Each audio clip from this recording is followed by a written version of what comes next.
Gong 97.1. It's been 5 years since, well, the end of the calling. Right. It's a long time. What happened during 5 years? Well, I decided to. The calling wasn't a band. First of all, it was me and my partner, songwriting partner, and I would do all the. I was the face of the band pretty much, and I would hire people. So there was this common misconception that it was a band, like I had band members, and the problem was the label wanted that band image, so kept putting people I was hiring and paying weekly in pictures and videos, and it gave a wrong impression. So I decided to go solo to, number one, get rid of that confusion, and number two, because me and my partner wanted to go separate ways. He wanted to work studio. So what happened though is I signed with another label to do a solo record, and that transition took a year. So that's a year right there, the legal of getting out of one label, signing with another. Yeah. In that year, I wrote this album, and that was in 2005. And then the problem was the label I signed with we had major creative conflicts. So I wanted to keep making the music I'd always made, this kind of music that you hear on this new album. They wanted me to write with Akon and Timbaland and change my sound and do, conform to what works at radio and be urban. It was a never-ending struggle to try to fight to get to the place where I was making the music I wanted to make. And it took, honestly, 2 years of fighting to make this album. Yeah. And then once it was made, the label didn't want to put it out. They didn't think it was that great. They didn't think there was a single. All that typical crap. And right around that same time, the label all the employees got fired. They had to downsize, a lot, from 60 employees to 2. And so I'm sitting there going, I have this record. I know it's amazing. For all these years, I wasn't allowed to tour. I wasn't allowed to sell songs for that, or put songs out. So I was I realized I had to leave. So it took another year to legally get out of that deal and purchase that finished album. I had to buy the album from the label with my own money. That brings us to last year. And so there I was, I had my album, I owned my album. I was like, forget it, I'm not signing with any more major labels. What I want to do is make my own record label. So I put all my own money, I sold my house, I sold my cars, I just bought the record, which cost a lot of money, and I put all my money and I built my own record label in America. And then I signed with EMI to help me put the album out in the rest of the world. So EMI controls the rest of the world with me.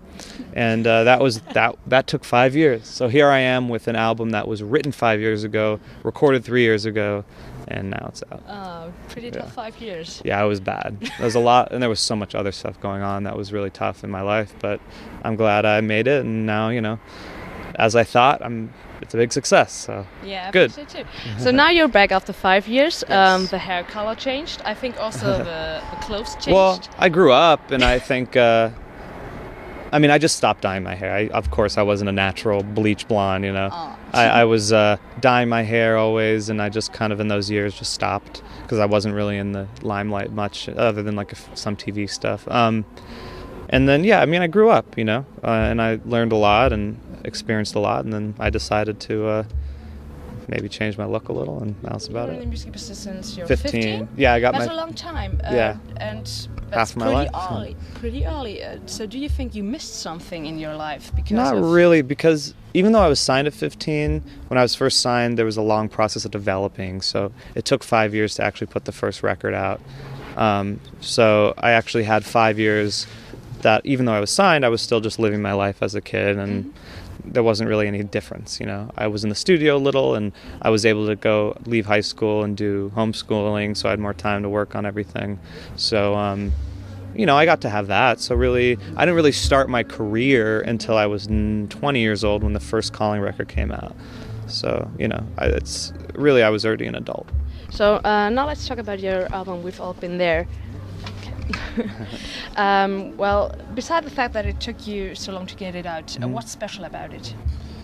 Well, this album is really me, whereas The Calling I always wrote with my partner. So this is my first, of course, solo album where it's just my writing, and I was able to really do what I wanted. I had, once I finally got control, I had control, and I had, orchestras and string sections and electronic elements, and I had the best people playing on the record, and I produced a lot myself and wrote a lot myself and wrote with other people, and, so it's a big anthemic, emotional cinematic record. You know, a lot of the songs are something you'd hear in film and TV and sports, which they already are. I mean, I've had songs in, you know, Vampire Diaries and CSI, and tonight was the theme song for the World Cup here, and you know, all kinds of different things. So you know, it's very similar to, I would say, like Wherever You Will Go with The Calling. It's that kind of song, those kind of music where it's very emotional and kind of big rock songs. So. All right. I read on a fan website that you got German roots. Yeah, I mean, not true German roots, but when I was 8 years old, my mom remarried a German man, and she ended up moving to Germany. So she lives outside of Cologne, and she's lived there for 20 years, or 21 years now, and I have 3 German brothers, or half German brothers, and yeah, she'll be at one of my shows this week. Can you speak a bit German, or did you learn? No, I never learned. I mean, when I was younger, I came here a bunch of times just for like a week at a time to visit her. I never really spent enough time to pick up the language, and of course I've come here a lot on tour, but it's in and out. You know, I'm here, I'm working, I'm doing interviews, I'm playing shows, and then I leave. I've never had like some kind of consistent time to be able to vacation here or travel or really see too much. So. What's the difference between Alex Mack's band in private and on stage? I think in private I'm a little quieter and, you know, probably not what you'd expect. I'm a little, you know, I like being a normal person and just hanging out and with my fiance and my cats, and you know, I'm a helicopter pilot. I love to fly helicopters. So in Los Angeles I do that a lot, and I love cars, and you know, I think on stage I'm like the rock and roll dude, and I'm jumping around and screaming my ass off, and you know, having a great time. And I think maybe normally I'm a little more reserved, probably a little quieter. Okay, so for the last thing, I would like to do a little game. Okay. It's I tell you 2 things, and you just have to pick the first. Okay. Small club concert or sold out stadium? I haven't had a sold out stadium yet. I mean, I've played stadiums during like radio shows or festivals, but so I can't tell you yet. I can't answer that question. I love small clubs. It's way more intimate, you know, you feel really close to people. So I think even once, hopefully, I get to the level where I'm playing an arena or something, I probably would still prefer to have, you know, that intimacy of a small club. Okay. Stage or studio? Ooh, 50-50. I'm a fan of both. Probably studio. I mean, I love performing, love the stage, but, you know, creating in the studio is definitely great. Beer or wine? Beer or wine? Neither. I'm allergic to alcohol, so I can't. I don't drink at all. I can't.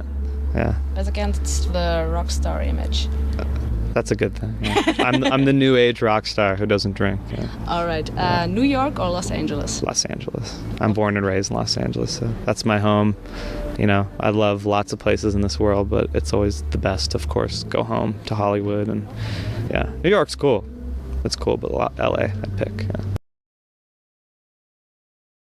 Gong 97.1